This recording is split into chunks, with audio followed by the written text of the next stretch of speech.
What do you want to be when you grow up, Olivia? An astronaut. I want to be a fashion designer. A basketball player. I want to be an actor. A doctor. A teacher. A chef. An artist. What do you want to be when you grow up? A mermaid. Do you know what a computer programmer is? Yeah, no. No.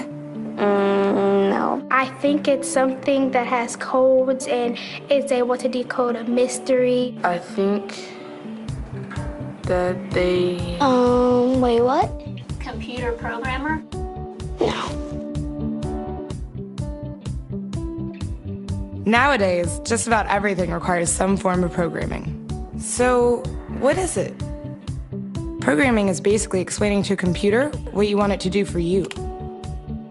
When you're programming, you're teaching possibly the stupidest thing in the entire universe, a computer, how to do something. Programming is one of the only things in the world that you can do where you can sit down and just make something completely new from scratch, whatever you want. It's really not unlike kind of playing an instrument or something, or playing a sport.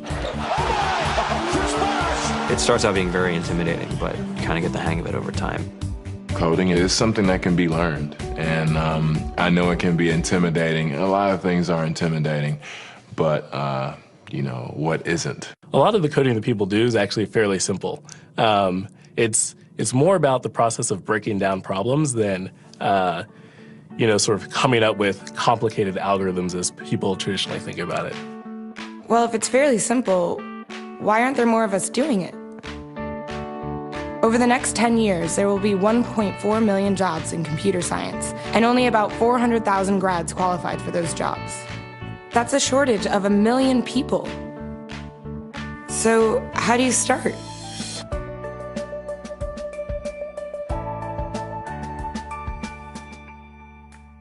I was obsessed with maps when I was a kid, and cities specifically. So I taught myself how to program. I had a very clear goal of what I wanted to do, which is to see a map of the city on my screen and play with it. Put things on the map, move things around the map. See what was happening in the city, how it worked, how it lived, how it breathed. The best early thing was actually using software to decide when the classes in my school would meet, and that put me in a position to decide which girls were in my class. The first program I wrote asked things like, what's your favorite color? Or how old are you? I first learned how to make a green circle and a red square appear on the screen. The first time I actually had something come up and say, hello world, and I made a computer do that. It was just astonishing. When I finally learned a little bit of programming, that blank wall resolved into a bunch of doors, and you open them, and finally you start to open enough doors that the light comes in. And to me, a finished program is like a structure filled with light. All the corners are illuminated. You understand the structure of it. It's a really serene feeling to have completed that.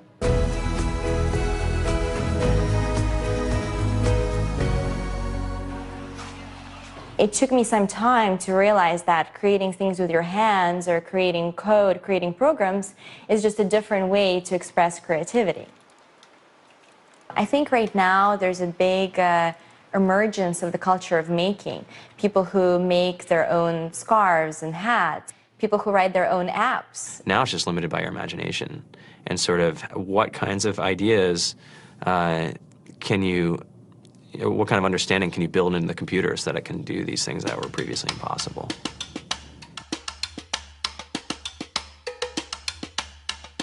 All great things are built in teams when you collaborate with other smart people.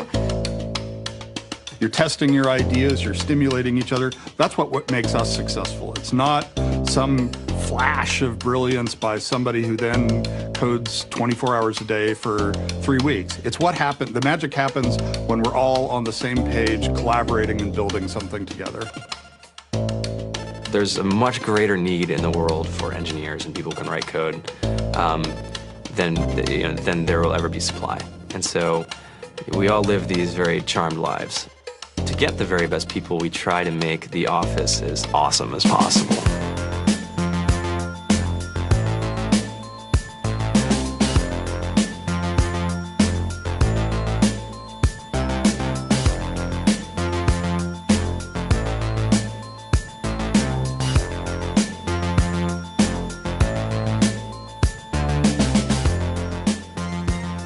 We have a fantastic chef, Free food, breakfast, lunch, and dinner.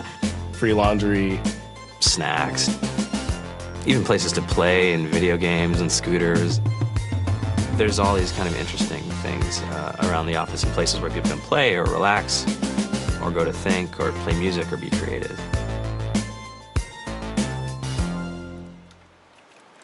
I went on the Bureau of Labor Statistics for the United States, and there's about a third of the pie that's all the things you would expect. It's, they're working in the government, they're working in typical technology jobs. But then, like, the rest of the pie, and it was the majority of the pie, just split down into these little teeny slices of every industry imaginable. And what it is, computers are everywhere. You want to work in agriculture? Do you want to work in entertainment? Do you want to work in manufacturing? It's just all over.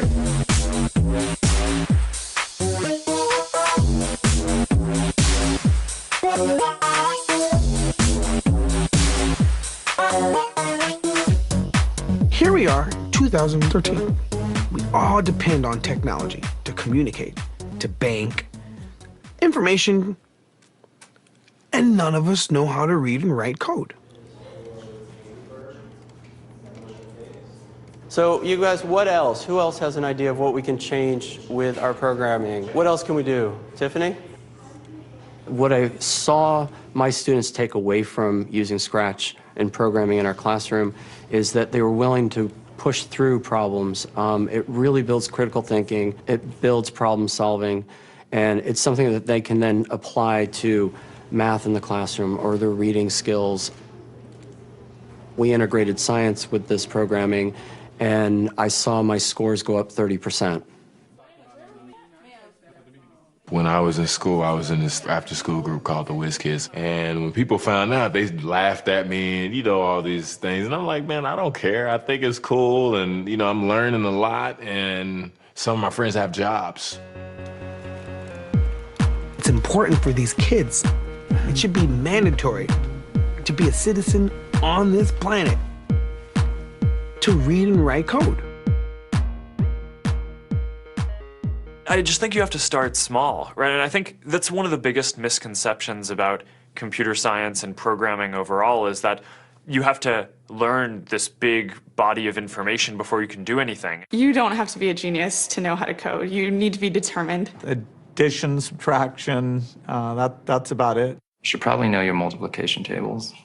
You don't have to be a genius to code. Do you have to be a genius to read? Do you have to be a genius to do math? No? No? I think if someone had told me that software is really about humanity, that it's really about helping people by using computer technology, it would have changed my outlook a lot earlier. Whether you're trying to make a lot of money or whether you just want to change the world, computer programming is an incredibly empowering skill to learn. To be able to actually come up with an idea and then see it in your hands and then be able to press a button and have it be in millions of people's hands. I think we're the first generation in the world that's really ever had that kind of experience. The programmers of tomorrow are the wizards of the future. You're going to look like you have magic powers compared to everybody else. I think it's amazing. I think it's the closest thing we have to a superpower. Great coders are today's rock stars. That's it.